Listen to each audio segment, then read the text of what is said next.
Falar ilimitado e usar a sua internet no exterior como você usa no Brasil, isso é novo. Navegue com a internet do seu plano no exterior sem preocupações. Receba ligações de qualquer parte do mundo, ligue para o Brasil e para telefones do país em que estiver visitando.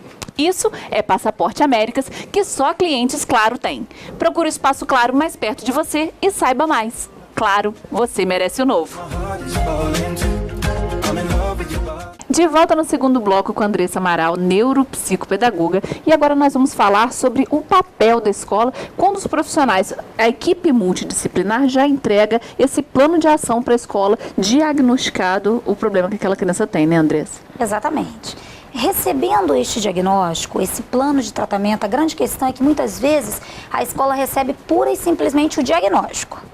Quando a escola recebe o diagnóstico, se for uma equipe pedagógica pronta para atuar, eles vão tentar mediar, tentar trabalhar. E se for uma equipe que ainda não tem tanto conhecimento do problema, a equipe vai agarrar e vai ter problema com isso. Mas suponhamos que seja uma equipe preparada. O correto é que esse diagnóstico já chegue com todo o plano de ação e aí a escola tem que adaptar a realidade daquele aluno. Existem casos, por exemplo, quando a gente fala de autismo, existem crianças no espectro autista que precisam de mediador.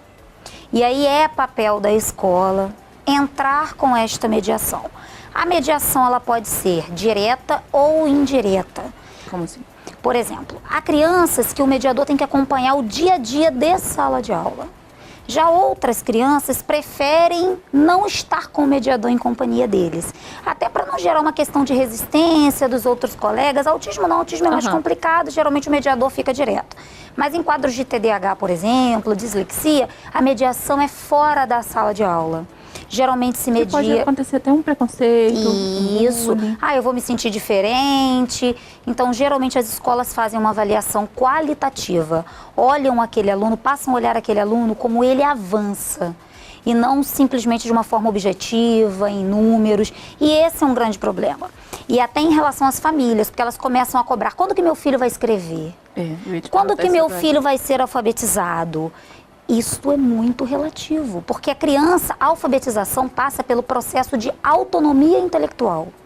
Então, antes de escrever, ele tem que aceitar comando, ele tem que entender a vida, ele tem que contextualizar as ações, ele tem que ser independente. Então, o papel da escola não é ensinar uma criança a ler e a escrever, pura e simplesmente. É muito mais. É muito mais do que isso. E às vezes as próprias famílias cobram da escola a leitura e a escrita. E dependendo da patologia, aquela criança não vai te dar a leitura e a escrita no mesmo tempo que uma criança numa situação natural. Entende? Então, quando essa criança vem para a escola vai adaptar. Por exemplo, um TDAH. TDAH não pode ter uma sala com muito estímulo, porque senão ele vai perder o foco. Escolas que recebem crianças no espectro autista precisam adaptar espaços para essas crianças.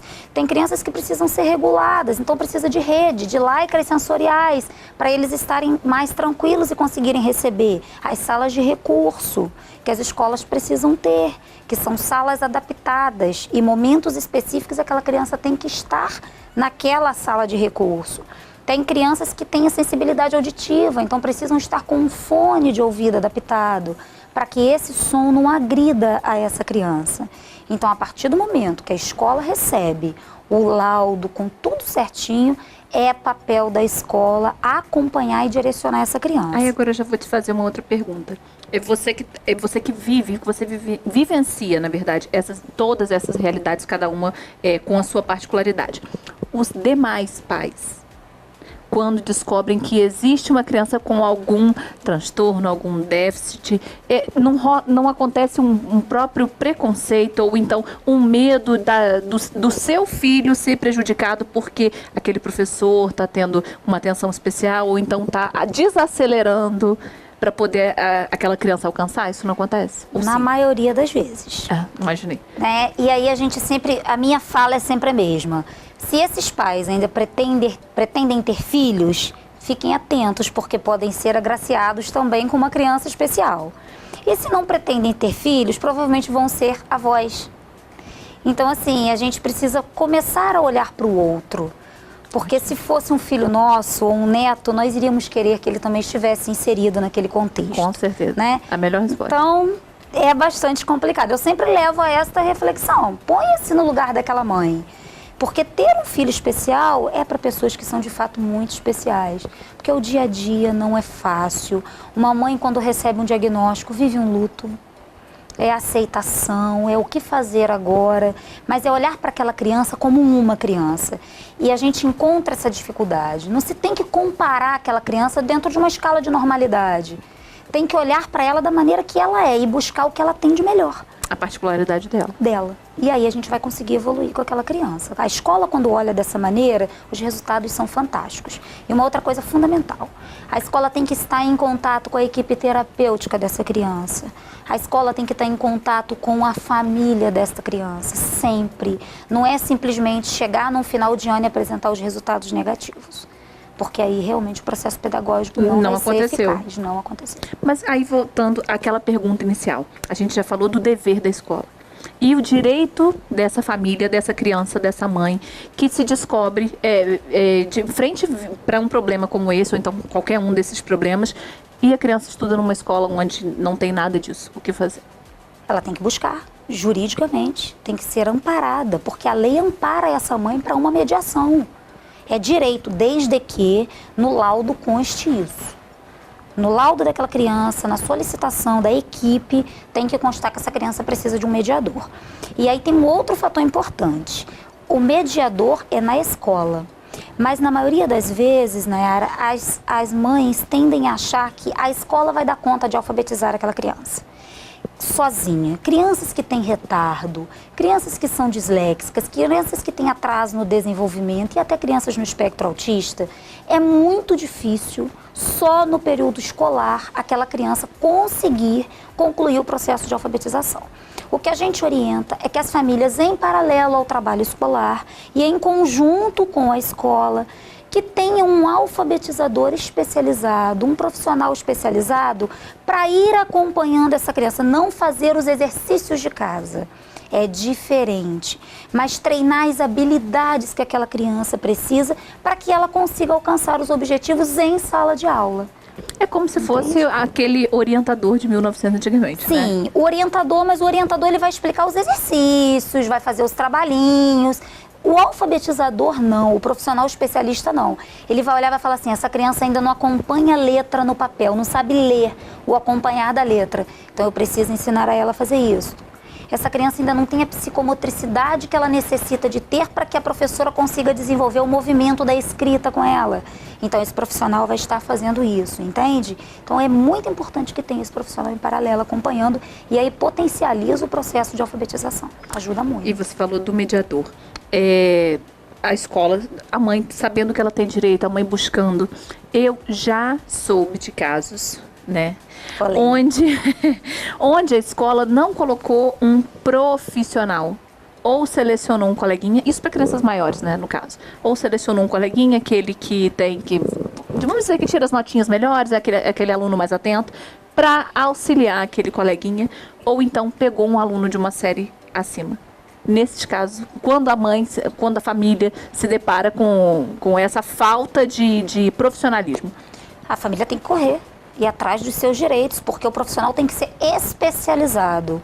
Já existem cursos de mediador. Profissionais que têm condições de atuar com essas crianças. Porque eu vou te dar um exemplo clássico. Às vezes até a cor da folha faz diferença para você ensinar. Existem quadros que você não pode usar papel branco.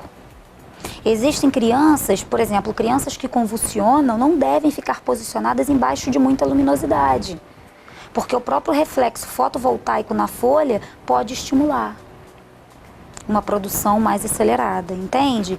Então, esta pessoa que está trabalhando com essa criança tem que ter esses conhecimentos e condição de atuar. Então não pode ser o coleguinha, não pode ser o aluno de uma classe mais elevada, a não ser que a escola contrate por um sistema de bolsa ou qualquer outra coisa e capacite por meio de certificação, tudo isso e prove que aquela pessoa está habilitada para isso. Mas o coleguinha certamente não vai estar. Então é um assunto muito mais polêmico do que a gente imagina, né? Mas é direito da família, e as famílias têm que cada dia mais cobrar isso. Porque senão o tempo vai passando e a criança vai regredindo. E o mais importante disso tudo, né? Todos esses transtornos que nós estamos vendo hoje, cada vez mais estamos vendo, né? Seja transtorno de aprendizagem, algum déficit, até ansiedade, convulsões e por aí. Parece que o tempo moderno, ele tá trazendo modernidade e ao mesmo tempo tá gerando todos esses problemas para as crianças da gente, né, André? Verdade. Tem estudos, a própria biomedicina fala, né, mostra pra gente que os impactos ambientais e tecnológicos vêm trazendo essas dificuldades e esses transtornos. O cérebro está ficando um cérebro intoxicado por uma alimentação totalmente comprometida, um processo gestacional, as mulheres estão engravidando mais tarde. Isso tudo tem também trazido consequências e aumenta a prevalência e incidência de transtornos mentais. Então, gente, olha só, bate-papo ótimo, super esclarecedor, né?